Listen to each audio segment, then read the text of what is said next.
घड़ी की लिखो हो शिकारी साई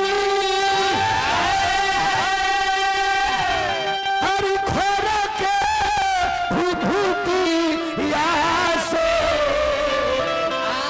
अनाई बतो राम शंकर करादी गिरी हो बासे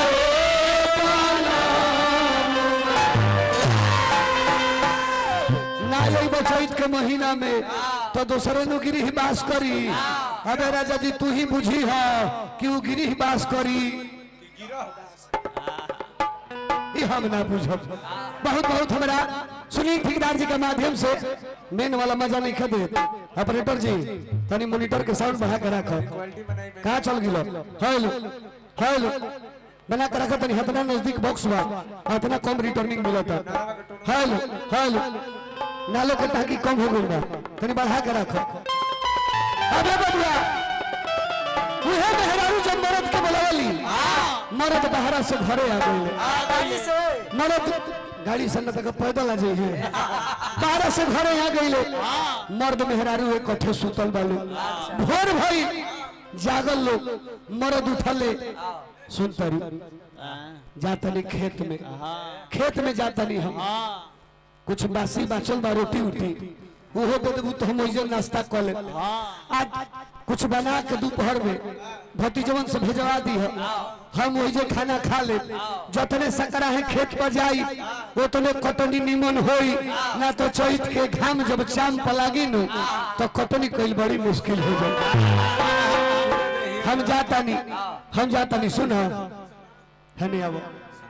तनी बड़े नए नए आइल बड़ी सभी इनका दाम घाट मालूम नहीं है चल लो तो हम जाता नहीं खेत पर आ तू खाना उना बना के अब आधारे में भेजवा दी हो वो जो हम खा के एक कहली साज के घरे आई हम जाता नहीं खेत पर चल लो हम जाता नहीं खेत पर का कहता तू चल बौराही वाला बात ना बतियो सालों भर बिया कहियो ना भाई करे के खेत पर लेके जाई टोला मोहल्ला गांव जवार गुतिया पटीदार हंस के निहाल हो जाई है ये नु कहि लो कि मेहरारू के हाथ के मेहंदी के रंग ना छूटल आ मोगी के हसुआ के पेट धरावे लगल शिकायत होई तू घर के काम कर बहरी के काम हम को के लो तू चिंता मत कर हम जाता नहीं खेत पर तू घर ही रह ऐसे हमार बात बुझ हम ना मनबू तो ना मनबू तो समय बर्बाद कैला से कोनो फायदा नहीं है। चलो तारा से मेहनत ना कराई खाली तू इधर रही है तारा के देख हमरो मन तनी हरियर रह। हाँ बात हमार बुझ कुछ कह का कहल चाहता रू कानवा में हमरा से कह कानवा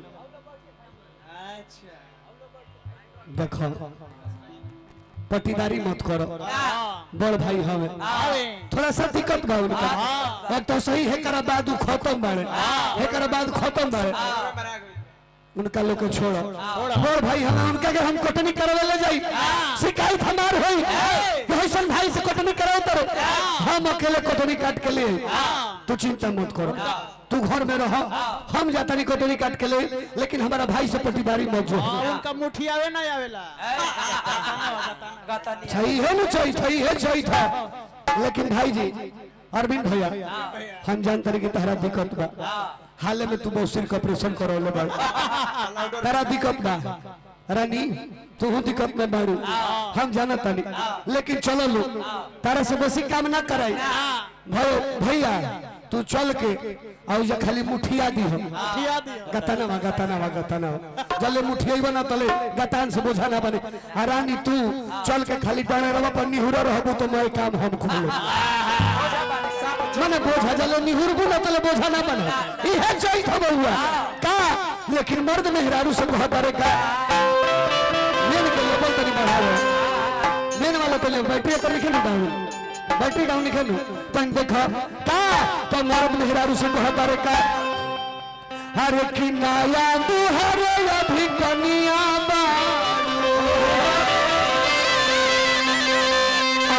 कटनी करे के काहे जिद करता अभी कहानी के कटनी करे के लूर नहीं खे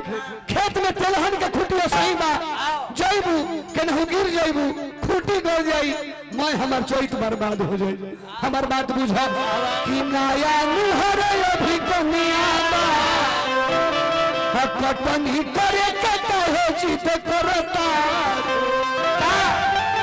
उठे लगी दर्द गोरिया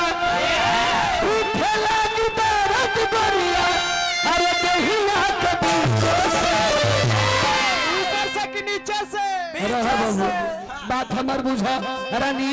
तू चलो तू उठे लगी दर्द गोरिया अरे दहिया के बीच से गिर जब तो क्या होई कि गोरी जाई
पुरस्कार मिलो हार्दिक हार्दिक अभिनंदन नमस्कार जय जयकार भैया के माध्यम से पुरस्कार मिलो बार बार प्रणाम नमस्कार जय जयकार अभी हम तार लोग देख देख के हम जानता नहीं अभी सुखवार बाड़ू कम सीन बाड़ू तोरा बोझा उठावे के लूर नहीं खे बोझा बांधे के लूर नहीं खे हमार बात बुझो कि बाड़ू कम सीन देह बाटे सुखवार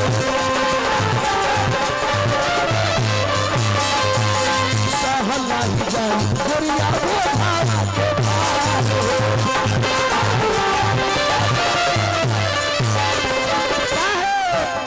बाड़ू कमसी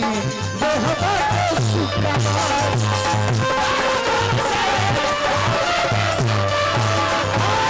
सहला जाई गोरिया बोझा के भार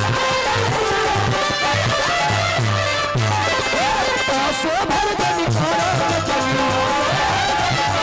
रस खटी वाली खटनी सो भर गनी खटनी रस खटी वाली खटनी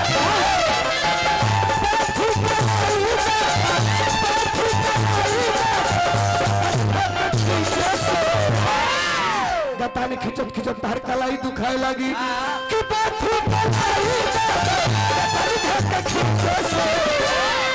अरे गड़ी जाई खुटिया